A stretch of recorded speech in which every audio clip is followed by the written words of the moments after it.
Olá, bem-vindas e bem-vindos ao Mais Esquerda.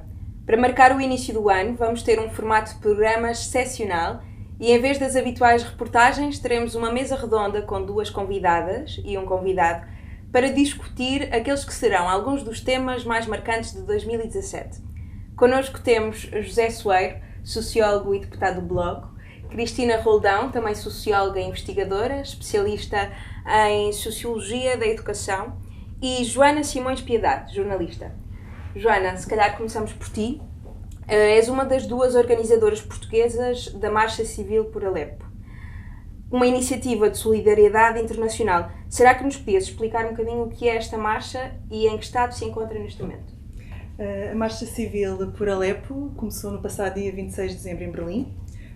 É fruto da iniciativa de um conjunto de pessoas comuns. Não temos, somos cerca de 20, neste momento já 50 organizadores voluntários, provenientes de vários países da Europa e também da Turquia e da Síria, e que decidimos juntar-nos nesta iniciativa porque, tal como todos assistimos durante este ano, 2016 foi um ano muito violento para os civis na Síria, com o número de vítimas, como todos nós sabemos, ainda a ultrapassar o ano anterior. Muitas pessoas, muitos homens, mulheres e crianças passaram diversas dificuldades em várias cidades e vilas da Síria, como poucos cuidados médicos, pouco acesso a bens essenciais. E, portanto, esta iniciativa surgiu de um grupo de pessoas que, não sendo pertencentes a nenhuma organização, sentiram uma necessidade de se juntar em relação com este objetivo comum. E, portanto, é uma iniciativa da sociedade civil, como eu digo. Somos todos voluntários e decidimos começar esta iniciativa, que teve início no dia 26 de dezembro em Berlim. Portanto, a nossa ideia é prestar tributo também aos refugiados, aos milhões de pessoas que foram obrigadas a fugir das suas vidas nos últimos anos, e por isso a nossa rota, a rota da marcha, teve início em Berlim, neste momento está em Dresden, ainda na Alemanha, e vai seguir pela República Checa, pela Áustria, pela Eslovénia, pela Croácia, Sérvia, Macedónia, Turquia e Síria. Portanto, com esse objetivo também de prestar um tributo a todas essas pessoas. E ao mesmo tempo que fazemos isto, ao mesmo tempo que tentamos fazer esta chamada de atenção para a sociedade civil, tentamos também fazemos encontros, estamos a ir às escolas, estamos a fazer encontros nas várias vilas e cidades por onde vamos passando. E qual tem sido a recepção? Tem sido ótima, tem sido muito boa, especialmente nas escolas. É muito interessante a forma como os jovens e como as crianças também nos recebem e fazem perguntas. E tem sido muito bom não só poder falar da Síria, e não só poder falar do problema que afeta tantas pessoas, mas também falar da importância destes movimentos de sociedade civil, que foi o que nós tentámos fazer, não? Um grupo de pessoas, de voluntários, sem interesse algum, a não ser realmente o de estarmos em casa e estarmos um pouco cansados de estarmos em casa a ver a televisão e a ver pela internet e pelas redes sociais tudo aquilo que se está a passar, e sem poder fazer nada, e a lamentar-nos que não podemos fazer nada. Apenas a constatar o óbvio, não é? Que a situação é tremendamente injusta e tremendamente inaceitável, mas nós estamos ali a olhar para a televisão e estamos ali nas redes sociais e vamos partilhando e vamos comentando, mas realmente não vamos muito além disso. E esta iniciativa foi uma tentativa de agir e de ir um bocadinho mais além. E pronto, é isso que nós estamos a fazer. Eu acho que o potencial, isto está no início ainda, eu acho que o potencial ainda é muito grande nesse sentido, no sentido da chamada de atenção, no sentido de colocar as pessoas a discutir estes assuntos, não só neste momento a guerra da Síria, mas dos conflitos de uma forma em geral, e abrir um bocadinho a discussão mais além e falar realmente quem é que beneficia com a guerra, quais é que são os interesses internacionais que estão por trás, os interesses económicos que estão por trás de todos estes conflitos internacionais, não só na Síria, mas todos os conflitos que hoje em dia acontecem no mundo. E eu acho que esta iniciativa, pelo aquilo que nós já vimos, e eu acho que pensando um bocadinho qual é que pode ser o potencial futuro, acho que passa muito por aí, passa muito por este debate, por esta chamada de atenção, por este convocar das pessoas para participarem, para pensarem realmente no que é que está a acontecer e de que forma é que nós, que ainda somos privilegiados ao vivermos em países onde podemos eleger os nossos representantes, de que forma é que nós também podemos ter uma palavra importante a dizer neste âmbito. Agora, sobre esses representantes de que falavas, qual é a tua expectativa em relação àquilo que pode acontecer na Europa ao longo deste ano E o que é que de que forma é que Portugal podia e devia reagir a este problema? Bom, eu acho que a Europa neste momento é aquilo que nós vemos, não é? Em relação aos refugiados, a Europa tem medo dos refugiados, tem muito medo. Constroem-se muros, constroem-se cercas para evitar que os refugiados ultrapassem certas barreiras e por isso a Europa tem realmente medo. E eu acho que nesse aspecto, por um lado, a comunicação social tem algum peso, tem alguma influência, porque aquilo que nós temos visto sempre são aqueles barcos cheios de pessoas, não é? Parece que há uma invasão, as pessoas comentam isso, eles estão-nos a invadir, não é? Há todo esse preconceito e esse medo que está a ser criado. Quando se nós formos olhar objetivamente para os dados, e dados das Nações Unidas revelam que neste momento os países que mais acolhem refugiados não são países europeus, estamos a falar da Turquia, do Paquistão, do Líbano, do Irão, são esses os países que recebem mais refugiados, não são os países europeus. Mas a ideia que eu acho que todos nós temos é que são os países europeus. E nesse sentido, depois, acho que aquilo que todos nós conseguimos perceber hoje em dia é o alimentar desses ódios, desses preconceitos, é o aumento dos movimentos crescimento dos movimentos de extrema-direita que estão com toda a força em vários pontos da Europa, e por isso eu acho que neste momento, e também aí puxando um bocadinho para a marcha, eu estive lá em Berlim para o arranque da marcha e quando eu estava a caminhar com aquelas pessoas, alemães, polacos, franceses, italianos, muitos, ingleses, eu acho que a marcha, como outros movimentos que eu acho que podem acontecer, servem um bocadinho para resgatar aqueles que deveriam ser os valores europeus, que são os valores que tiveram na base da criação da União Europeia e que são valores que estão a ser completamente esquecidos, os valores da dignidade pessoal, da solidariedade, do bem-estar das populações. E eu acho que esse resgate tem que ser feito. E perguntavas em relação a Portugal. Portugal tem um desafio pela frente também. Neste momento temos 700 e poucos refugiados em Portugal. A cota é, penso eu, de 5 mil. Ou seja, pode ser preenchida nos próximos anos. E por isso eu acho que há um grande desafio para nós, para o Governo, claro, para as instituições que trabalham nesta área também, para a sociedade e eu acho que para cada um de nós em particular, ou seja, eu acho que também cabe a cada um de nós, enquanto cidadão, pensar no que é que eu posso fazer, de que forma é que eu posso contribuir para esta situação, qual é que vai ser a minha escolha, qual é que é o meu posicionamento. Eu vou escolher a solidariedade ou eu vou escolher o medo? Eu vou escolher a humanidade ou eu vou escolher o preconceito? Eu acho que também são essas escolhas que todos nós, não só os governos, mas todos nós como seres individuais, como pessoas, teremos que fazer ao longo deste ano e dos próximos. Zé e Cristina, estão à vontade para comentar, não sei quais é que serão as vossas escolhas e se as querem comentar. Também temos aqui o problema da falácia e da grande falácia sobre os últimos ataques que têm acontecido por toda a Europa e aquilo que é confundido, duas coisas muito diferentes. Zé? Eu acho que é muito importante que haja este tipo de iniciativas que permitem fazer um debate fora de um cinismo e de um manicaísmo que tem sido, em grande medida, aproveitado, nomeadamente também pelas instituições europeias, pela extrema-direita à escala europeia e mundial, em que, falando, por exemplo, da Síria, estaríamos condenados a escolher entre um ditador que reprime enfim, a opinião, que viola direitos humanos, que é responsável por crimes contra a humanidade e grupos de oposição, que alguns foram financiados também pela União Europeia, que têm práticas que são exatamente na mesma linha. E precisamente acho que este tipo de iniciativas nos permitem olhar para as vítimas desses dois lados, digamos assim, ou seja, para as pessoas que estão a sofrer, que tiveram que sair do país. A Síria é um drama absurdo, não é? A quantidade de pessoas que teve que fugir à guerra, ao desespero, à morte, e isso acho que nos interpela também, essas iniciativas nos interpelam também do ponto de vista político, isto é, o que é que nós podemos fazer para que a Europa se constitua enquanto lugar de acolhimento? Em primeiro lugar, para responder à urgência das pessoas que estão a lutar pela sua sobrevivência, a fugir da morte, da guerra, da violência. Depois, desconstruir os preconceitos, nomeadamente aqueles segundo os quais os refugiados seriam agentes do terrorismo, quando eles são as primeiras vítimas do terrorismo. Desde logo do terrorismo que acontece nos países de onde eles fogem. depois desconstruir esses mitos segundo os quais as pessoas estão a vir para a Europa quando quem acolhe mais refugiados, como foi aqui dito, são os países que estão ali à volta e que nem sequer são países europeus.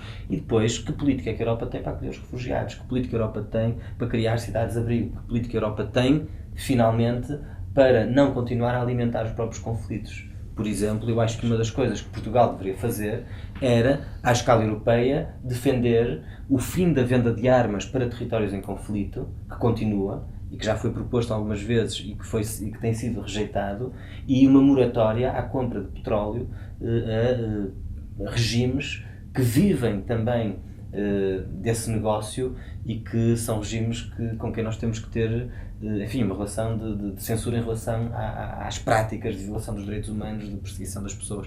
E, portanto, há coisas do âmbito político que também podem ser feitas e que eu acho que estas iniciativas da cidadania, da mobilização da sociedade, digamos assim, que interpelam os poderes públicos e nos interpelam também sobre estas questões. Cristina, não sei se queres comentar. Eu acho que uma parte do problema de que estamos a falar tem que ver também com, e aqui tem que puxar um bocado também para a parte que trago, tem que ver com concepções sobre esse outro que está a invadir, não é? Esse outro tem que ver com relações políticas a nível global, não é? Dominação da Europa historicamente sobre outros territórios a nível mundial e, portanto, há uma parte desta questão que tem muito que ver com concepções racistas sobre outros seres humanos, não é? Não só com esses que chegam agora, mas também com outros que já cá estão e que, mesmo que estejam há muitos anos, são sempre considerados outros, que devem estar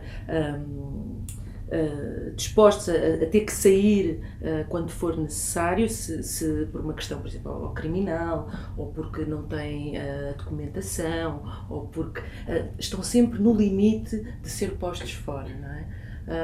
E, portanto, acho que há uma parte desta questão que também tem que ver com isso. Introduzes já aqui um dos outros temas que temos para discutir hoje. Tu foste uma das autoras em abril do ano passado de um estudo que mostrou que os estudantes afrodescendentes reprovam 3 vezes mais no primeiro ciclo e têm o dobro das taxas de reprovação nos segundos e terceiros ciclos e no secundário, mais do que os colegas de outras origens culturais. E, além disso, 80% são aconselhados a ir para o ensino profissional. Isto mostra que há um sério problema de racismo na educação e não só. O que se pode fazer para acabar com ele? Já queria agradecer o convite para estar aqui, queria agradecer a todos. É claro que tem que ver com, são sempre questões complexas as desigualdades, não é? Há claro uma parte que tem que ver com as classes sociais, com as origens de classe, e esse é um debate que em Portugal existe sobre as desigualdades de classe, não só na educação como noutras coisas. Tem sido muito mais difícil de reconhecer a importância também das relações étnico-raciais, que também são de dominação. E aqui tem havido alguma dificuldade em reconhecer um espaço específico a esse tipo de desigualdade. Nesta pesquisa que fizemos, há uma parte em que conseguimos realmente esta análise, não é, das taxas de reprovação, que são muito desiguais, o acesso, o encaminhamento para vias profissionalizantes, em termos gerais, porque existem várias vias, é brutal. Por exemplo, 80% dos jovens com nacionalidade dos países africanos de língua oficial portuguesa que estejam no secundário estão em vias profissionalizantes. Os 20% que vão para vias gerais, 50% deles sofrem alguma reprovação ao longo do ensino secundário, o que mostra um caminho muito bloqueado no acesso ao ensino superior, que depois também temos alguns dados sobre isso, e aquilo que vemos, mais ou menos assim em termos gerais, é que tem metade da possibilidade de poder aceder, quando olhamos em termos gerais, mas quando olhamos especificamente para os jovens de origem guineense, guineense, cabo-verdiano e santomense, estamos a falar de 5 vezes menos no acesso ao ensino superior. E isso realmente é bastante assustador. Por outro lado, houve um retrocesso no acesso ao ensino superior entre 2001 e 2011. E não só um retrocesso no acesso, como um aumento das desigualdades, do fosso das desigualdades entre aquilo que são os afrodescendentes e os estudantes de outras origens. Como eu dizia, há uma parte que tem que ver realmente com questões socioeconómicas, não é? Mas há uma parte que tem que ver também com questões étnico-raciais, e nós precisamos muito em Portugal de estudar isto e, antes de mais, reconhecer a questão. De que forma é que achas que isso pode acontecer? Para já, em termos políticos, desde logo.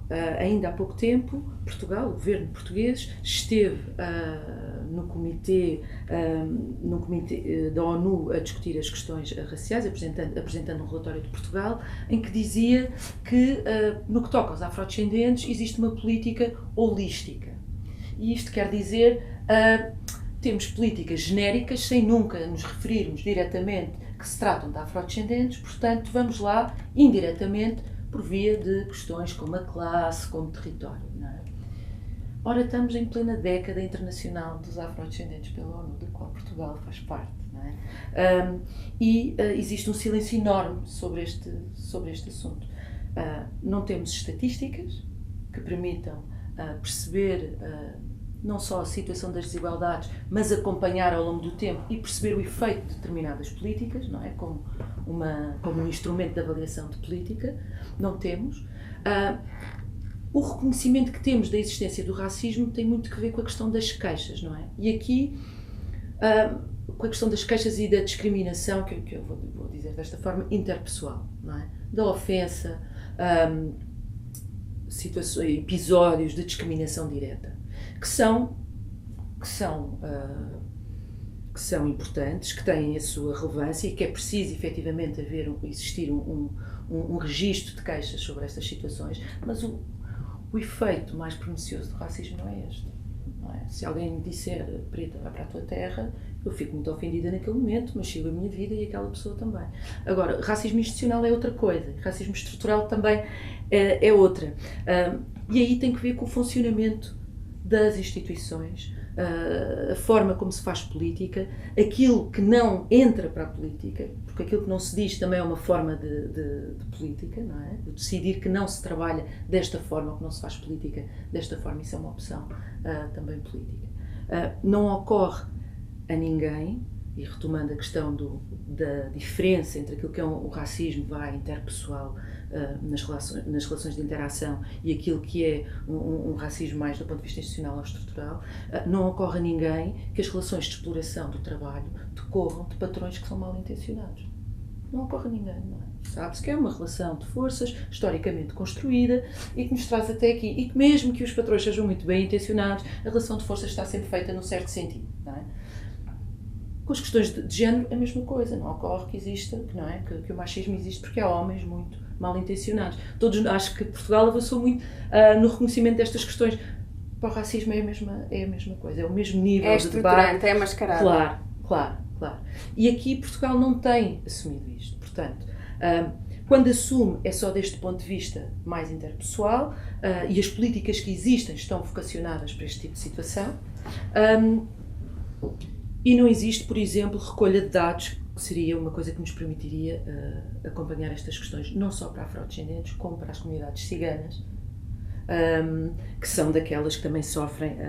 É preciso, portanto, criar esses dados, procurar essa informação. É preciso criar esses dados e é preciso criar formas de recolha desses dados, mas que também não pode quer dizer, estas ideias e estas medidas não podem descer de qualquer gabinete. Isto tem que haver um envolvimento da população em geral e das comunidades negras em Portugal e também da comunidade cigana na construção de qual é que é o modelo ideal para termos em Portugal e aquele que conseguimos todos aceitar de alguma forma.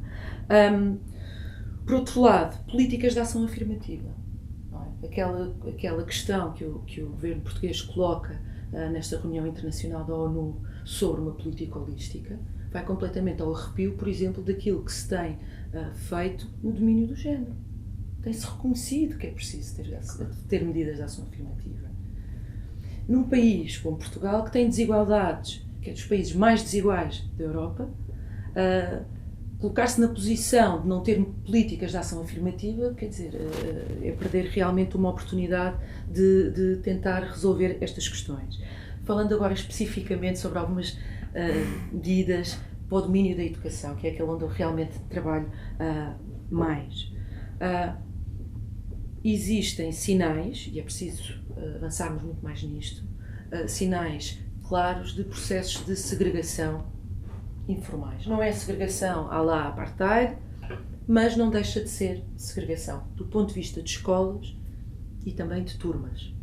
E, portanto, há as escolas de cima, as escolas de baixo, as escolas do centro, as escolas do bairro, a turma A, a turma G, a parte de cima, a parte da frente da sala, a parte de trás da sala, a escola que funciona de manhã, a escola que funciona de tarde, e tudo são formas de dividir os corpos no espaço. Quando nós dizemos que 80% dos alunos dos países africanos de língua oficial portuguesa estão em cursos profissionais, isto tem uma materialização muito específica. Claro que podemos fazer a crítica de que tipo de ensino-aprendizagem é que estes alunos estão a ter, e isto é muito importante, mas também existe este outro lado muito físico e muito concreto, que isto quer dizer que há turmas que são constituídas, na sua maioria, por jovens negros. Não é? E precisamos de intervir aí. Não é? Escolas que estão orientadas para receber alunos exclusivamente de determinado bairro, sabendo nós que determinado bairro tem maioritariamente população africana. Será que esta é uma escola democrática? Será que nós podemos falar de democratização do ensino com este tipo de fenómenos? Poderão dizer, mas estão a ter acesso à educação, mas temos democratização tanto separados? É possível a igualdade estando separados? Eu acho que esta é uma questão, quer dizer, velha, já se experimentou e não funciona, não é? Por outro lado, as questões que têm a ver com currículos das disciplinas, desde logo da história, a forma como Portugal conta a sua história. A história de Portugal está profundamente relacionada com as raízes do racismo, não é? Da escravatura, do colonialismo. E, portanto, uma parte da própria identidade nacional passa por esse processo, os descobrimentos, não é? Os descobrimentos. E, portanto, é preciso pensar os currículos de história de português e de outras disciplinas, mas especialmente destes. E não só para estes contextos onde há alunos com muitos alunos de origem africana. Não é? É para todos, porque todos precisam de fazer este processo de desconstrução e de reconstrução da história e também da forma como se relacionam, por exemplo, com o português. É o português de Portugal, é o português do Brasil, é o português de Angola. Que literatura é essa que existe com outras formas, com outros padrões de português? Isso também precisa de entrar na escola portuguesa dos dias de hoje. Por outro lado, também a questão da política linguística. Em Portugal temos tido uma política que se orienta para o reforço do português junto destes jovens, não é? Quando ao mesmo tempo o mesmo Portugal acha que os seus lusodescendentes, por exemplo em França, devem ter acesso à língua portuguesa. Porque é que nós não temos acesso à língua cabo-verdiana ou o que se chama o crioulo, valorizando essa língua e valorizando os seus falantes, não é? Numa das instituições mais importantes do Estado e de socialização de todos nós, não é? Por outro lado, as questões da educação para a cidadania, conseguimos ter um debate específico sobre o racismo desta forma alargada e não só na lógica interpessoal, dentro do currículo daquilo que é a educação para a cidadania, na formação de professores também. E depois, questões que têm a ver com medidas de ação afirmativa e que têm a ver com representatividade da população negra na profissão de professor, de educador, de funcionário de escola, de cientista, de investigador. Não é? Precisamos de ter a população negra representada na esfera da reprodução e produção do conhecimento em Portugal. E por fim... Na decisão política, já agora. Na decisão política também, ia passar agora para isso. E medidas de ação afirmativa no que tem a ver com o acesso ao ensino superior, no que tem a ver com o acesso a cargos públicos e de poder, não é? E isto, especialmente em contextos onde há uma forte presença da afrogenesia. Aqui, claro que estou a falar, e estamos em 2017, das autarquias. Nós temos, e aqui deixem-me puxar de um dado, nós temos concelhos. Nós temos concelhos como a Amadora, como Sintra, como a Moita, onde têm 12% de população nascida nos PALOP. Nascida. Nós estamos aqui a incluir, obviamente, toda a população negra que já nasce em Portugal e que é crescente. E tem freguesias, por exemplo, a Val da Amoreira, 36% da população nasceu em África. 36%, estamos a falar de um terço. E mais uma vez nós estamos aqui a incluir como é que esta população não está representada nos órgãos de poder. Exatamente. Não sei se querem comentar, Joana, Zé? Pois, acho que é uma questão que de facto, talvez ainda Portugal como país colonizador não foi assim há tanto tempo, não é? E há uma reflexão que não foi feita por vários motivos e que realmente tem que ser feita, tem que começar a ser feita pelo poder político, pela população em geral, para não ficarmos tão presos àquelas ideias feitas de que Portugal não é um país racista, porque a colonização portuguesa foi muito diferente da inglesa e da francesa, e por todas aquelas ideias que nós interiorizamos e que têm que ser questionadas e têm que ser debatidas porque não é bem assim, não é? E nós acho que é muito importante, e esses dados eu não conhecia, e realmente é impressionante que em 2017 que realmente que o panorama seja esse. Eu acho que há muita reflexão, há muito trabalho que tem que ser feito, de facto. O que é que nos mostram estes dados também? Eu acho, assim, subscrevendo tudo o que foi dito, o que me parece é que a ideia de que o racismo, a discriminação racista, o racismo estrutural, todas essas formas de desigualdade se diluem noutros sistemas de poder e noutras formas de desigualdade, tem sido objetivamente um obstáculo ao combate ao racismo e a políticas afirmativas e tem sido uma forma de promover uma invisibilização que, enquanto houver estas desigualdades tão profundas e que algumas estão medidas, outras não estão, porque as próprias formas de recolher os dados, de permitir que as pessoas se identifiquem, são elas próprias promotoras de invisibilidade, mas enquanto nós tivermos esta invisibilidade e enquanto nós tivermos estas desigualdades, não reconhecer a diferença é uma forma de perpetuar esta discriminação. E, portanto, acho que é um desafio. Portugal tem tido um discurso segundo o qual temos uma política muito humana, exemplar, na área da imigração, na área do combate ao racismo, mas o outro lado desse discurso é uma permanente invisibilização, inclusive do ponto de vista político. Acho que o que estava a ser dito pela Cristina é uma interpelação também aos partidos de esquerda. Como é que os partidos de esquerda têm na sua agenda, põem na sua agenda estas questões, como é que os partidos de esquerda são espaços de representação também da população negra, da população cigana e de outras pessoas que são portugueses e que têm pouca visibilidade, pouco acesso à palavra pública. Acho que é uma questão, e aí o sistema educativo joga um papel fundamental. Não é? São realidades tão camufladas, não é? Zé, vamos para o último tema, um tema que tu tens acompanhado bastante de perto. O Governo anda a adiar a divulgação do relatório sobre os precários no Estado.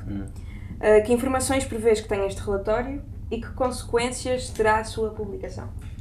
Então, assim, as informações, não vou dizer que eu prevejo, mas aquilo que é expectável que tenha este relatório é um diagnóstico sobre o conjunto dos trabalhadores precários do Estado, administração pública e setor empresarial. O Governo comprometeu-se a divulgar o relatório até ao final do mês de outubro, chegou ao final do mês de outubro, não divulgou, disse que precisava de trabalhar, de recolher mais dados, de trabalhar os dados, disse que até ao fim do ano tornaria público o relatório. O fim do ano passou, estamos em 2017, o relatório não é público, dizem-nos agora que até ao final deste mês o relatório será público. Eu acho que não é a melhor forma de começar um processo de integração dos precários adiar a divulgação de um instrumento que é fundamental e cuja transparência desse diagnóstico é uma condição de credibilidade do próprio processo de integração dos precários. Ou seja, o pior que pode acontecer é começar-se a gerar uma desconfiança de que o adiamento e a sucessiva reformulação deste relatório antes dele ser público poderá servir para ele ser trabalhado de modo a, lá está, a tornar invisíveis, retirar algumas pessoas, realidades, condições de precariedade desse próprio diagnóstico. O que é expectável é que este diagnóstico tenha a totalidade das situações de trabalhadores precários do Estado. Há alguns dados que são públicos. A Direção-Geral da Administração e do Emprego Público diz que há 94 mil trabalhadores com modalidades precárias de contratação com a administração pública e o setor empresarial do Estado. Se somarmos os contratos de emprego e inserção, são mais de 16 mil. Se somarmos as bolsas da FCT, pelo menos uma parte delas, teremos mais alguns milhares. E depois ainda há a realidade das pessoas que indiretamente trabalham para o Estado, de forma intermediada por empresas de trabalho temporário, por falsos outsourcings. Portanto, se somarmos esta realidade, estaremos a falar de bem mais do que 100 mil pessoas. 120, 130, 140, não sei ao certo quantificar. Pode ser que uma parte destas pessoas estejam em situações, por exemplo, de uma verdadeira prestação de serviços ou de um verdadeiro contrato a termo. Mas a esmagadora maioria destas pessoas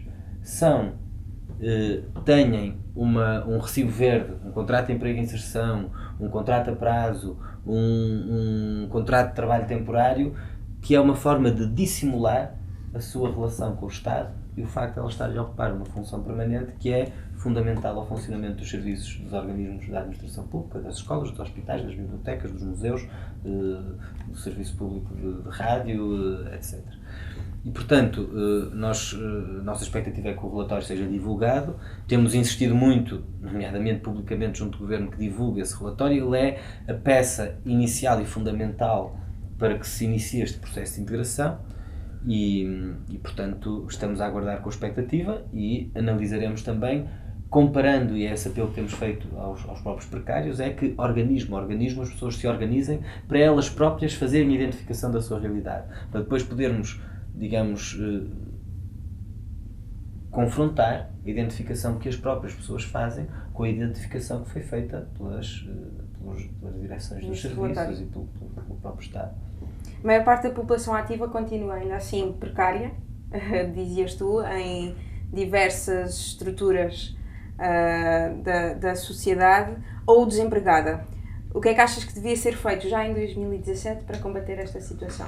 Então, sobre este processo, eu acho que sobre os precários do Estado, que estamos a falar de muitas dezenas de milhares de pessoas, é preciso que este processo inclua toda a gente e que não se utilize critérios como tem que ter horário completo para fazer parte do processo de integração. Isso é um critério absurdo. O horário completo não é uma condição de laboralidade. Um professor que não tem horário completo, não é por isso que não deve ter um contrato no horário que ele faz, ou um formador do IFP, ou outro trabalhador qualquer. E, portanto, que não se utilizem critérios que só têm o objetivo de excluir pessoas de acederem a estes direitos. No setor privado, a precarização tem tido muitas vias e é preciso tentar atacá-las todas, e isso implica coisas diferentes. A precarização tem sido feita por via de alterações à legislação laboral, no sentido de aumentar as modalidades precárias de trabalho e a possibilidade de recurso a elas. No caso do trabalho temporário é um escândalo, ou seja, o modo como está construída a lei permite que muitas situações que não são de verdadeiro trabalho temporário entrem pelo trabalho temporário, permite substituir aquilo que seriam funções dos centros de emprego, ou seja, do serviço público de colocação de mão de obra, por negócios de alugar pessoas, ou seja, pela intermediação de empresas privadas cujo negócio é ficarem com uma parte da riqueza que pertence àquele trabalhador, e noutras coisas, no modo como se permite a contratação a prazo, etc. Ou seja, houve alterações na legislação laboral que seria preciso reverter, que incentivaram a precariedade legal. E depois há uma outra faceta da precarização, que é aquela que se faz à margem da lei, transgredindo a lei, violando a lei. Uma parte muito importante das situações de precariedade em Portugal, à luz da lei, são ilegais, mas continuam a existir. Porquê? Porque não existe fiscalização e porque a lei não é efetiva. E, portanto, há um outro domínio em que é preciso intervir, que é reforçar o poder da autoridade para as condições de trabalho, dar mais meios de fiscalização e permitir que os trabalhadores acedam aos seus direitos e à justiça laboral. Muitas vezes isso implica que não se pode deixar sobre a responsabilidade dos trabalhadores fazerem as denúncias, porque os trabalhadores precários são quem tem menos condições de denunciar, porque são mais vulneráveis.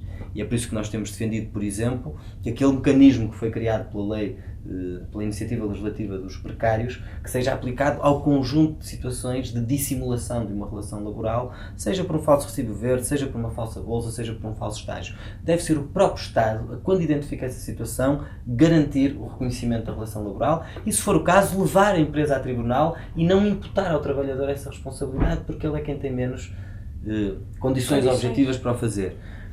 Finalmente, a precariedade tem sido também muitas vezes incentivada por uma coisa que é um debate mais novo e que é um desafio grande, que é pela transformação de relações de trabalho aparentemente em relações de negócio, digamos assim. O caso da Uber é um exemplo, ou seja, a ideia de ocultar relações de trabalho como se elas fossem relações comerciais entre um cliente e um prestador de serviços, tentando por essa via transformar cada pessoa num empresário, mas que na verdade essa pessoa não é um empresário, não é um prestador de serviços, não é uma empresa, mas é um trabalhador por conta de outra, em que devia ter um contrato de proteção social, etc. E portanto há também esse fenómeno que é preciso atalhar. Sobre a criação de emprego, o tema não é fácil, mas há algumas coisas que se podem fazer. Primeiro, investimento público. Tem que haver investimento público para haver criação de emprego. Aí o debate sobre o setor financeiro é um debate essencial. Enquanto nós estivermos a pôr dinheiro em bancos para depois os vender por tudo em meia aos privados, como se está a discutir agora sobre o novo banco, temos menos condições para a economia poder ter acesso a crédito e poder criar emprego. E depois há medidas do âmbito laboral. O que aconteceu em Portugal nos últimos anos foi que, ao embaratecer para metade o valor das horas extraordinárias, ao prolongar-se os horários de trabalho, se destruiu, por um lado, e evitou a criação de milhares, dezenas de milhares de postos de trabalho.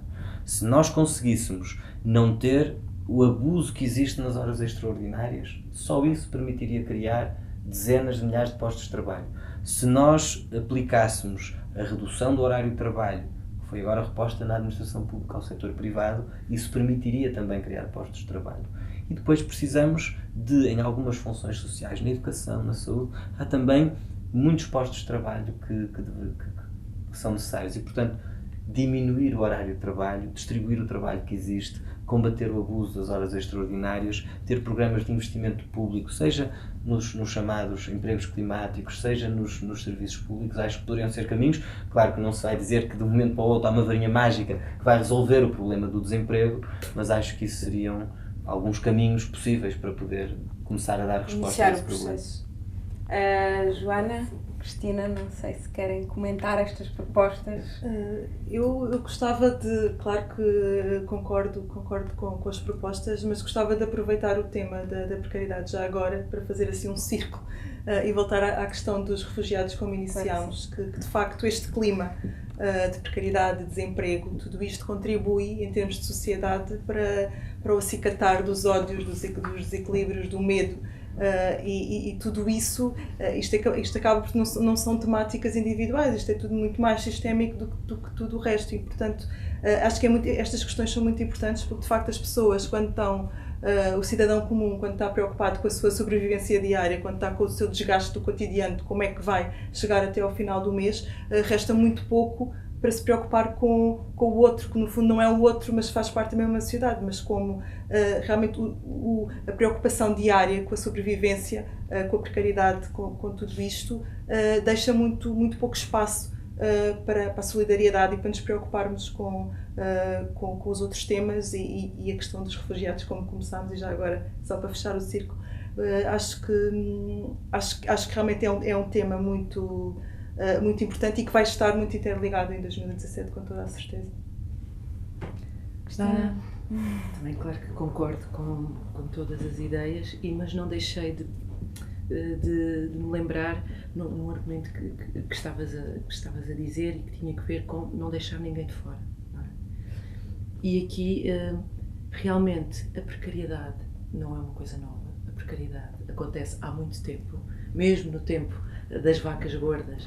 Nós tínhamos uma parte da população que estava sujeita a condições de precariedade no trabalho, más condições de trabalho, sem vínculos laborais e por aí em diante. E claro que estou a falar da população imigrante e negra em Portugal, a trabalhar na construção civil, nos serviços de limpeza, em casa de patroas ou em empresas, agora mais em empresas, nas cozinhas dos restaurantes que nós todos vamos comer. E, portanto, sempre que permitimos que haja alguém, ou que haja um segmento, ou que haja um grupo que possa ficar numa condição precária ou excluída, isso acaba depois por, mais cedo ou mais tarde, conforme a conjuntura, espalhar-se, não é? E, portanto, esta ideia do todos, eu acho que é muito importante. Não é? Já agora, se me permite, eu acho que há uma das coisas, nós quando estamos a falar, por exemplo, da recuperação de direitos, não estamos a falar da saudade de um paraíso passado, porque, nomeadamente em termos da precariedade, historicamente, não só os imigrantes, mas também as mulheres, nomeadamente o trabalho doméstico, sempre foram mantidos fora do contrato social, mesmo nos momentos em que ele estava mais, digamos assim, favorável à classe trabalhadora. E também do ponto de vista da representação da classe trabalhadora, uma das coisas que aconteceu nos últimos anos em Portugal foi que movimentos que foram surgindo foram colocando desafios e ocupando vazios deixados pelas formas mais que vêm mais de trás da representação do trabalho, porque, nomeadamente, o movimento sindical e outras formas de representação do trabalho tenderam a excluir segmentos da classe trabalhadora mais precarizados. Os recibos verdes, que agora se fala muito, mas que estiveram durante muito tempo invisibilizados, os trabalhadores imigrantes, o trabalho doméstico, nomeadamente o trabalho doméstico assalariado, o trabalho sexual, que não entra na agenda do movimento sindical, os estagiários, ou seja, há aqui um conjunto de pessoas que são parte da classe trabalhadora, mas que ao longo do tempo realmente foram sendo deixados para trás, quer do ponto de vista do Estado, quer do ponto de vista das organizações que têm o dever de representar os de baixo e que nem sempre o conseguem fazer. Não é fácil, não é? Mas que nem sempre se consegue fazer isso, criando as alianças que todas são necessárias. São lutas que têm que se juntar e falamos aqui de luta contra o racismo, contra o ódio, o machismo, a homofobia, a transfobia. Há muita coisa a fazer, portanto, ficarão para próximos debates e próximas conversas. Muito obrigada por terem aceito o convite. Obrigada a todas. Espalhem a notícia. Voltamos dentro de 2 semanas. E não se esqueçam de nos enviar as vossas sugestões para maisesquerda@esquerda.net.